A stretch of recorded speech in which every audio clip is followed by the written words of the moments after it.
مقاتل والأسطورة المغربية. بالنسبة لي الراجل ده مدرب مقاتل أسطورة، تقدر تقول عليه أيضا مستعمر رياضي احتل رياضة المواي تاي في طبعا تايلاند ودول آسيا. النهاردة إن شاء الله عندنا واحد من أساطين تايلاند، بنتكلم على رونجريف ريسيسيبي، واعتذر يعني لو نطقت اسمه غلط، لكن الراجل ده كان عارف انت الناس كلها بتخاف منه، شايفاه ان هو الزعيم، ولكن جاءه زعيم الحقيقي. بنتكلم على المقاتل المغربي اسد الاطلس يوسف بوغانم، واحد من اكثر الناس زي ما قلت لكم اللي انا بحب اتفرج عليها، اسطوره دون اي منازع. النهارده ان شاء الله تعالى نشوف هذا الفايت الخرافي، سنرى ماذا جرت به هذا المباراه، واين ذهبت الضربه القاضيه، واين ذهب راي الحكام. خلينا نشوف كده مع بعض ماذا حدث في هذه المباراه. لو دوست تحت زر الاشتراك، ما تنسوش توصلوا 100,000 مشترك وال 10,000 لايك يا عزيزي المشاهد. خلاص احنا على عتبه كده نوصل 60,000 مشترك، وان شاء الله بعدها على طول 70 80، بعد كده نوصل 100,000 على طول. خلونا على طول ننتقل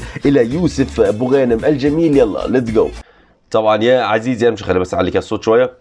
يا عزيزي المشاهد، الناس كلها عارفه قد ايه، خلينا بس نوطي شويه بعد لما علينا. لكن زي ما انتم شايفين يوسف بوغانم بالبوكسر الازرق ورونجريف بالاحمر. كلام مفهوم والله، كلام مفهوم، بيقول كلام زي الفل. طبعا يا عزيزي المشاهد زي ما قلت لك يوسف بوغانم رغم ان الراجل اسطوره، رغم انه جدا قوي، لكن الراجل جدا متواضع و جدا يا حبيبي محبوب في الاوساط العربيه والاوساط اليابان واسيا وتايلاند، يعني على في شرق اسيا يعني جدا معروف. خلونا بس نروح على طول كده نشوف الفايت اللي كده مش فاهمين حاجه.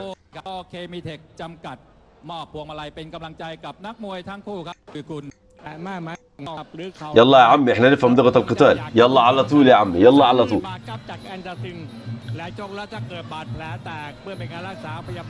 اوكي طبعا يوسف بوغانم متميز ويمتاز بانه يعرف يختبر خصومه، يعني يعرف الاول كده، يعرف انت يبقى في اولى الجولات يشوف هل هيضربوا بسرعه. حلوه الضرب، حلوه الضرب الصراحه من رونجريف.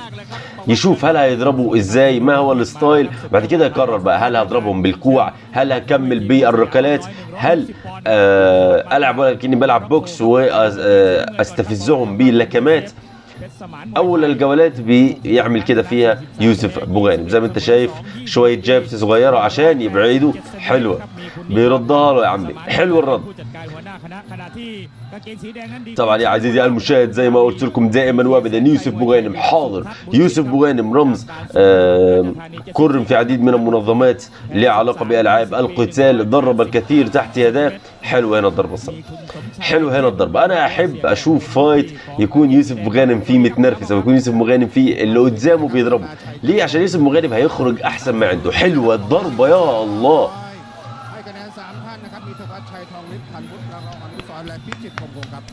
مدروسه يا عمي مدروسه.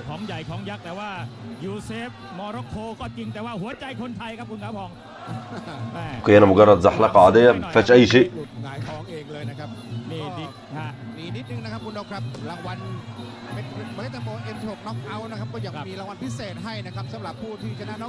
يا الله يا الله يا اخي، رياضه المواي تاي دي والله تحتاج مش شجاعه، تحتاجها واحد بيصلي الفروض كلها في المسجد ومجتهد وكل شيء. يا اخي رياضه جدا صعبه الصراحه، رياضه جدا صعبه، وكونك ان انت تحترفها في موطن ناشئيها ده شيء خرافي يا عم يوسف بوغانم، وحقا لذلك تستحق لقب الاسطوره. حلو. اوكي شوفوا عاملين هما الاثنين بيفكروا. شوف يوسف دائما هو اللي هيبدا يضرب، هو اللي يحب يكيب بريشر. طبعا مش محتاجين نتكلم على روعه الفوت وورك، روعه التحرك داخل الحلبه. تلاقي دائما المغاربه ما شاء الله مش عارف ليه بس دائما يعني ماذا يطعمونكم في جبال الاطلس يا مغاربه، لكن دائما تلاقيهم متميزين في الفوت وورك.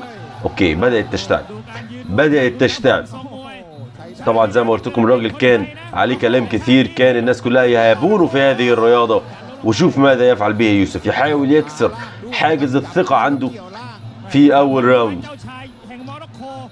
لكن رونجريف صعب الصراحة، صعب. وزي ما انت شايف هنا ليه كذا ضربة حلوة على يوسف بوغانم.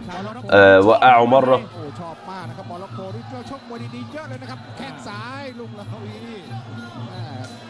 يا الله يا الله يا الله يا الله.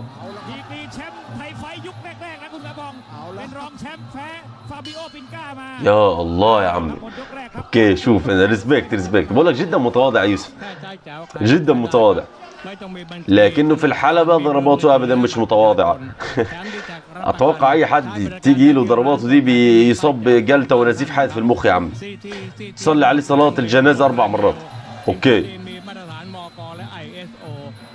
اوكي عزيزي المشاهد، شوف معايا ماذا سيحدث في الراوند الثاني.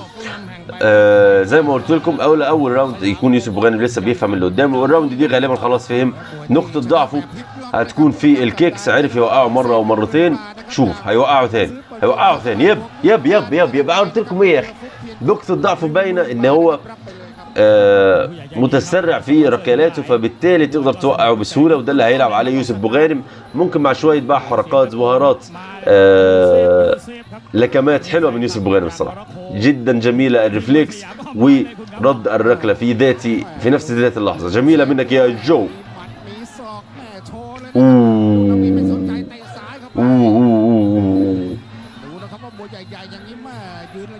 لاحظ معايا يا اخي الفوتورك، لاحظ معايا ازاي عرف يلفها عليه، حلو الريفلكس، جميل الريفلكس يا اخي ما شاء الله، جدا فرستايل. من الحاجات اللي جدا احبها في بوغانم انه يقدر يلعبك باي ستايل، يقدر يلعبك اورثودوكس، يقدر يلعبك ساوث بو، يقدر يكون محترف لكمات رقلات، حركات بقى البوكسينج، حركات المواي تاي، جوجيتسو، حركات دي كلها جدا ممتاز فيها بوغانم. حلوه يوقعه ثاني، كان يوقعه ثاني. شوف بقول لك يا اخي، يا الله اشتعلت الحرب عزيزي المشاهد، اشتعلت الحرب. رانجريف يفقد سيطرته على اعصابه، واكيد دون شك يفقد الثقه حاليا، دون شك لازم يوقع بوغانم، دون شك لازم يستغل هذا بوغانم. جميله الصراحه، جميله فايت جدا جميله لحد الان. دي بقى الشطه اللي انا بكلمكم عليها، هذه هي البهارات. تلاقي حاجات مش متوقعه بقى، تلاقي بوكس في وشك، تلاقي ابر كات، تلاقي رايت هوك، حلوه يا عم.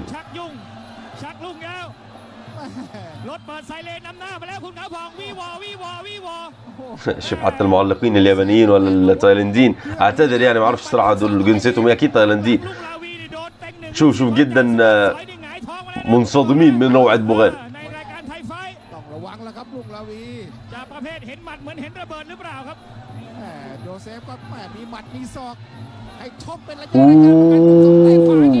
خلاص رانجريف دلوقتي قرأ انه بوغانم هيحاول دائما يوقعه، هيحاول يعمل ركلات. شوف جميله دي، جميله. فهيبدا بقى بوغانم يغير الطريقه شويه، يبدا بقى يلعبوا بالرايت هوك، بالبوكس، ب ستايل المواي تاي، الالبو، الكلام ده كله. شوف ماذا سيحدث في الراوند الثالث، على طول مفيش استراحه يا عم، نبدا على طول كده سخن يا عم. جميل يا اخي. طبعا رانجريف معروف وخطير في الكلوز رينج في لكماته، ولذلك بوغانم بيحاول ان هو ما يوصلش في هذه المرحله، لانه هو مميز فيها، انه ما يقعدش يكون كل الفايت لكمات، احيانا يحاول ينوع ركلات، يستخدم الليل. خلينا نشوف ماذا سيحدث. توقعاتي هيكون في ركله ثانيه، هيحاول يوقعه ثاني. شوف مش سهل توقع بوغانم يا اخي، حاول يوقع بوغانم رائع هو، يا الله على الكارما.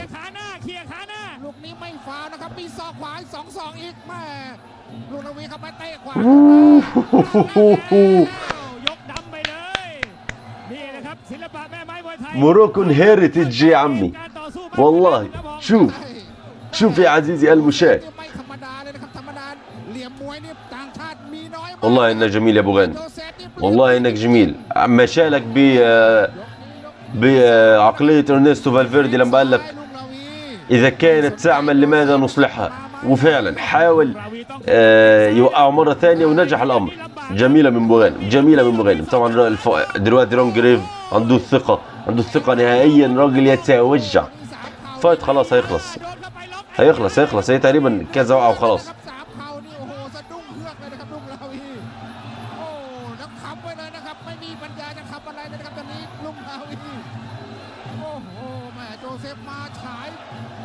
يا الله عليك يا ابو غانم، يا الله عليك. หลักทรัพย์วุ่นวายแล้วครับพี่น้องครับเอาละครับคนฝรั่งเตะคนไทยแล้วคุณเอาของมวยไทยนี่ يا اخي ابو غانم بسم الله ما شاء الله، تيجي تشوف راجل مزخرف ومزين بيه. يا الله นี่แหละครับศาสตราศาสตร์อาวุธครับศอกสั้นๆครับศอกซ้ายเรียบร้อยครับโอ้เรียบร้อยเลยนะครับศอกรางวัลพิเศษอีกต่างหากคุณครับ ما برو هيز ديد، 3 ยก هيز ديد. تعالوا نصلي عليه الجنازة طيب ولا ايه؟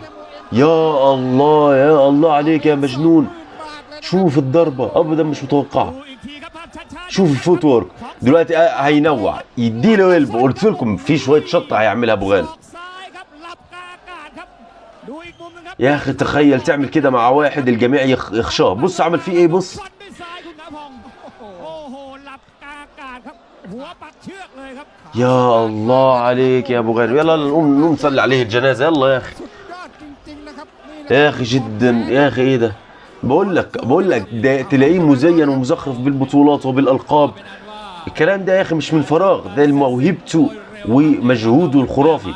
ابو غانم يستحقها والله يستحقها. ทุกดอกครับเป็นนั้นว่าโยเซฟเพชรสมานมวยไทยนะครับได้เป็นแชมเปี้ยนของเวทีมวยสยามอ้อมน้อยในรุ่น 160 ปอนด์ครับชนะ TKO ยกที่ 3 รุ่งราวี PK แสนชัยมวยไทยยิมครับโอกาสนี้จะเรียนเชิญคุณประจ شوف يا اخي يستحقها ابو غانم. اول من احترف يا اخي المواي تاي بهذا الشكل ما شاء الله عليه. شوف يا عم น็อกเร็วครับยก 3 ครับน็อกยก 3 จากเมล็ดแตงโม M16 ให้อีก 20,000 บาทครับรับ 20,000 บาทนะครับ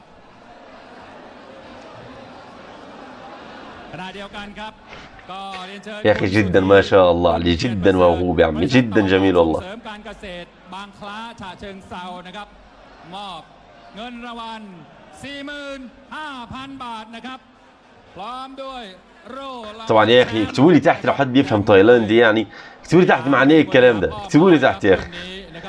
باين عليها مبلغ مالي لكن ما اعرفش بصراحه قيمته او كده بالدولار يعني مش عارف، لكن يستحقها ولد عمي ابو غانم. طبعا يا اخي اتوقع خلاص كده انتهى الفايت. اتمنى يا شباب تكونوا استمتعتوا وتكتبوا لنا تحت دائما وابدا رايكم وتعليقاتكم ونقدكم منتظر. زي ما قلت لكم ابو غانم يستحقها، ابو غانم خرافي ورب الكعبه. مش عايز اقرر نفس الكلام ولكن اشوفكم ان شاء الله تعالى في مقطع اخر. دائما اكتبوا تحت اقتراحاتكم، ده اهم شيء، واشوفكم ان شاء الله تعالى في مقطع اخر. مع السلامه.